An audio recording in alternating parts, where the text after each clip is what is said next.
அந்த புதுப்பித்து அதற்கு அந்த இடத்தை அரசு அழகுபடுத்திருக்கிறார். இந்தாண்டு அங்கே மகளிர் மாநாடு முடிவு செய்திருக்கிறோம். ஆகஸ்ட் 10ஆம் தேதி அந்த மாநாடு நடைபெறும். ஆடி 25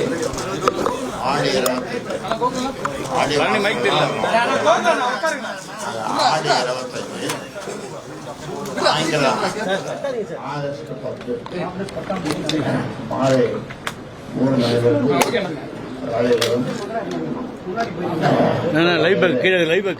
உங்களுக்கு கூட நண்பர்களுக்கு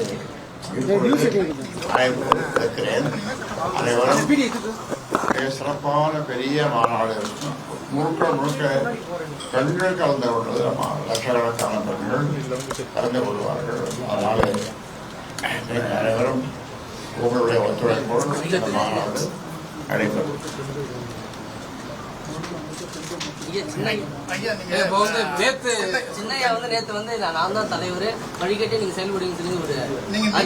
நீக்கப்பட்ட நிர்வாகிகள்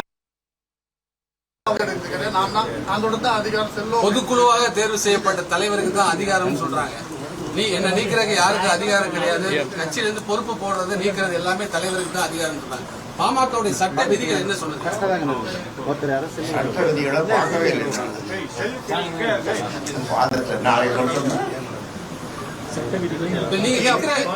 நீக்கிற அடுத்த 10வது நிமிடம் வந்து புதிய நியமனம் வழங்கப்பட்டது. அதுக்கு தேவையில்லாம ஒரு குடும்பத்திலேயாவது ஒரு கட்சியிலேயும் ஒவ்வொரு நாட்டிலேயும் நடக்கிற செயல்கள் தான். அதனால இதை ஒரு பெருசுபடுத்திக்காதீங்க. நாங்களும் பெருசா பெருசுபடுத்திக்கிறது. மகளிர் மாநாட்டில் அன்புமணி கலந்து கொள்வார். எல்லாருக்கும் அழைப்பு விடுறோம். எல்லாரும் அழைப்பு விடுறோம். எல்லாரும் கலந்துருவோம். யாரையும் கலந்து கொள்ள வேண்டாம் என்று சொல்லுவதில்லை, சொல்லப்போவதும் இல்லை. உறுப்பினர் கார்டெல்லாம் கொடுக்குறாரு சார்.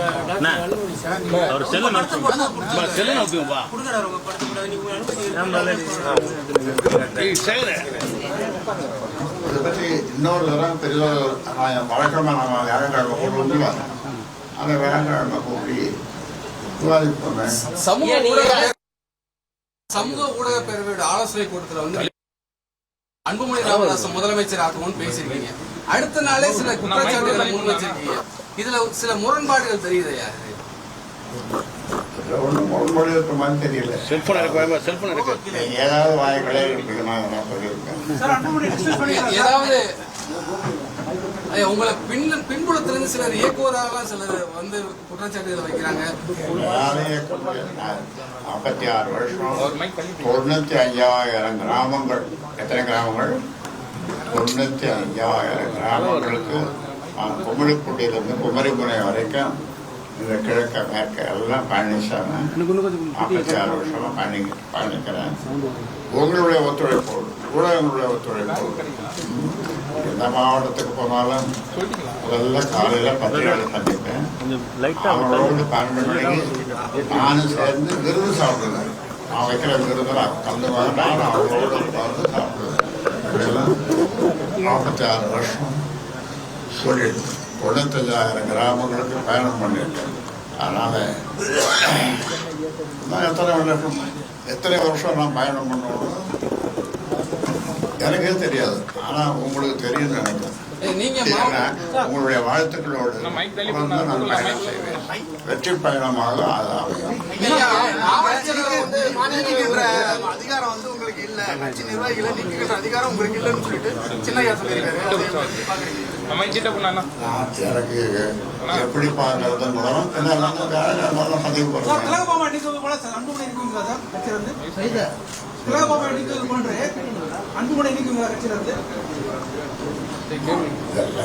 தேவையில்லாத கேள்விகள்லாம் தயாரிங்க. புரியுதா?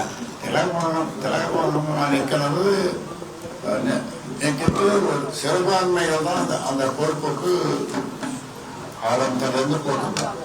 ஒரு சிறுபான்மையாக இருக்கணும், அதாவது முஸ்லீமாக இருக்கணும், அது கிறிஸ்டியமாக இருக்கணும், அப்படிதான் இது வரைக்கும் இருந்தது. இந்த பெண்மணி இடையில போட்டோம். ஆனால் மறுபடியும் ஒரு முஸ்லீம் மன்சூர் ஒரு முஸ்லீம் போட்டிருக்கோம்.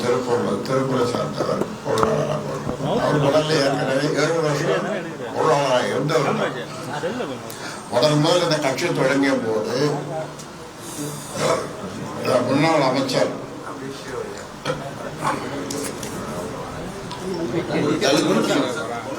பொன்னசாமி அவர்கள், முன்னாள் பெட்ரோலியம் அமைச்சர் பொன்னசாமி அவர்கள் வந்திருக்காரு, என்னை பார்க்க வந்திருக்காரு. அந்த காலத்துல இருந்து ஒரு சிறுபான்மைக்கு தான் அந்த பொருள் கொடுத்தோம். இடையில இந்த மாதிரி ஒரு நிகழ்ச்சிகள் வந்தது. அதனால இப்ப அதை சரி பண்ணிட்டோம். சரி பண்ணி ஒரு முஸ்லீமுக்கு மன்சூர் திருப்பூரை சேர்ந்த ஒரு முஸ்லீம் சிறுபான்மைக்கு அதை கொடுத்துருக்கோம். அதே செல்லாதுன்னு சொல்லியிருக்காரு.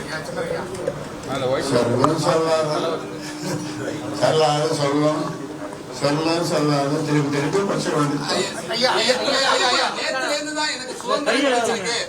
நேத்துல இருந்து எனக்கு சுதந்திரம் கிடைச்சிருக்கு, இனிமேல் தான் நான் சுதந்திரமாக செயல்பட போகிறேன் அப்படிங்கிற மாதிரி அன்புமணி நிர்வாகிகள் பேசி வர்றாரு. இந்த கருத்தை எப்படி பாக்குறீங்க? அது சுதந்திரமாக செயல்படுவது, சுதந்திரமாக எண்ணுவது, இதெல்லாம் ஒவ்வொரு மனிதனுடைய அல்லது அவர் சார்ந்த அமைப்பினுடைய கடமை. அதாவது அவர் சொன்னார்னா அவருடைய சொன்னது அவருடைய கருத்தை நீங்க எடுத்துக்கல. மாவட்ட செயலர் கூட்டத்தை நீங்களும் கூப்பிட்டீங்க. மாவட்ட செயலர் கூட்டத்தை நிறுவனர் ஆகி நீங்களும் கூப்பிட்டீங்க. ஆனா தலைவர் கூட்டிய கூட்டத்திற்கு பெரும்பாலான மாவட்ட செயலர் போயிருக்காங்க, இங்க வரல. கட்சியுடைய நிர்வாகிகள் பெரும்பாலும் திரு அன்புமணி ராமதாஸ் பக்கம் தான் இருக்கிற மாதிரி ஒரு கருத்து நிலவுது. போவாங்க, வருவாங்க, வருவாங்க, போவாங்க, போவாங்க, வருவாங்க. ஒருத்தர் போவாரு, இன்னொருத்தர் வருவாரு, இன்னொருத்தர் வருவாரு, இன்னொருத்தர் போவாரு. அவருடைய செயல்பாட்டை, ஒவ்வொருத்தருடைய செயல்பாட்டை, மாவட்ட செயல்பாட்டை பார்த்து மறுபடியும் மாற்றலாம். வேற ஒருத்தர் வருவாரு. இது எல்லா கட்சியும் நடக்கும். நிர்வாகிகள்டையும் தொண்டர்கள்டையும் ஒரு குழப்பத்தை உண்டாக்குறது இது மாதிரி கட்சி நிர்வாகிகள். ஒன்றும் குழப்பம் இல்லை. நான் நினைச்சோம்னா குழப்பம் நினைச்சோம்னா குழப்பம் தான். குழப்பம் கிடையாது. 2 பேரும் சந்திக்கிற வாய்ப்பு இருக்கு. 2 பேரும் நேரடியாக சந்திச்சு பேசவே வாய்ப்பு இல்லை. போன் எடுங்க, அங்கிருந்து போன் எடுங்க, 2 போன் கேளுங்க. உலகத்துல எத்தனையோ அதிசயங்கள் நடந்து கொண்டிருக்கிறது, நடக்கும். அதனால எது எப்போ என்ன நடக்கும்ன்றது அவனாலையும் நினைக்க முடியாது. நல்ல யோசிகாரை பார்த்து கேளுங்க. உங்களோட மகனை சந்திப்பதே ஒரு அதிசயம் சொல்றீங்க இல்லையா? அந்த மாதிரி ஒரு அந்த கருத்துல சொல்றேன், பொதுவா சொல்றேன், உலக நேரடியே சொல்றேன். நிரந்தர தீர்வு எப்ப எட்டப்படும்? பொதுக்குழு எப்ப நீங்க ஒரு தீர்வு சொன்னீங்கன்னா அந்த அடிப்படையில் நான் யோசிக்கிறேன்.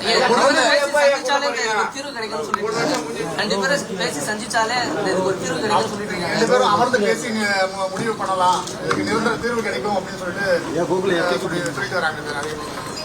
தேர்வு எல்லாவற்றும் தேர்வு இருக்கு. தேர்வு இல்லாம எதுவுமே இல்லை. அதனால நல்ல தேர்வு கிடைக்க வேணும். நீங்க விரும்புறீங்கல்ல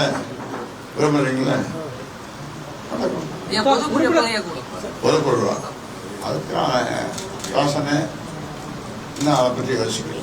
கடந்த அதிமுக கூட்டணியில நீங்க ராஜ்யசபா உங்களுக்கு ஒரு வாய்ப்பு வழங்கப்பட்டுச்சு.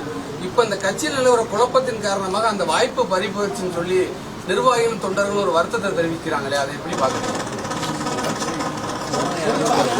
உங்ககிட்ட தெரிவிச்சிருக்காங்க நினைக்கிறேன். ஒருவேளை ஒற்றுமையா இருந்தா அந்த வாய்ப்பு உங்களுக்கு அதெல்லாம் சொல்றேன். பதவி வரும், போகும், வரும்.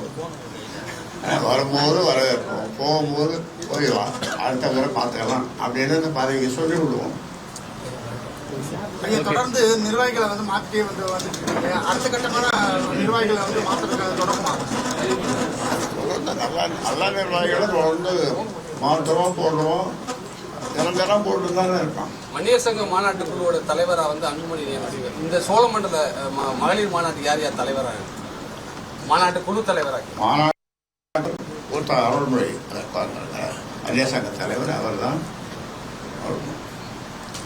குழு தலைவர். பல குழுக்களை அவர் உருவாக்குவார். அந்த குழுக்கள் எல்லாம் அவருடைய பேச்சை கேட்டு எல்லாம் செய்யும். இடையில என்னுடைய ஆலோசனை கேட்பாங்க, நானும் ஆலோசனை மூத்த நிர்வாகிகள் எல்லாம் வேளாண் சந்திப்பு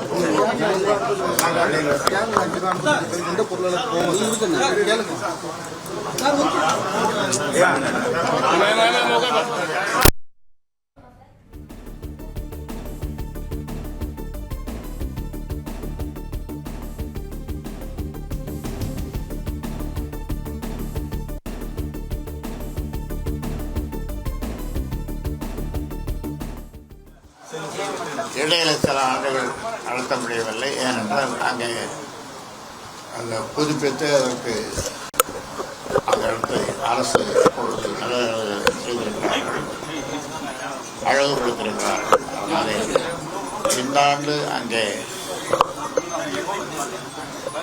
மகளிர் சங்க மாநாடு போக்குவரத்து நடத்த வேண்டும் என்று முடிவு செய்திருக்கிறோம். ஆகஸ்ட்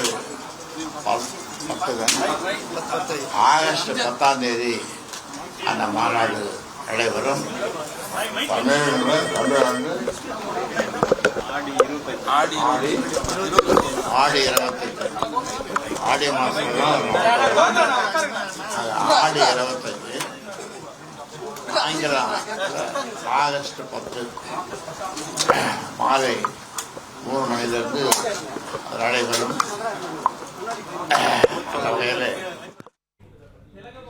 பிளே ஸ்டோர் மற்றும் ஆப் ஸ்டோரில் இருந்து பாலிமர் செயலியை QR கோடு மூலம் பதிவிறக்கம் செய்யுங்கள். செய்திகளை உடனுக்குடன் பெறுங்கள்.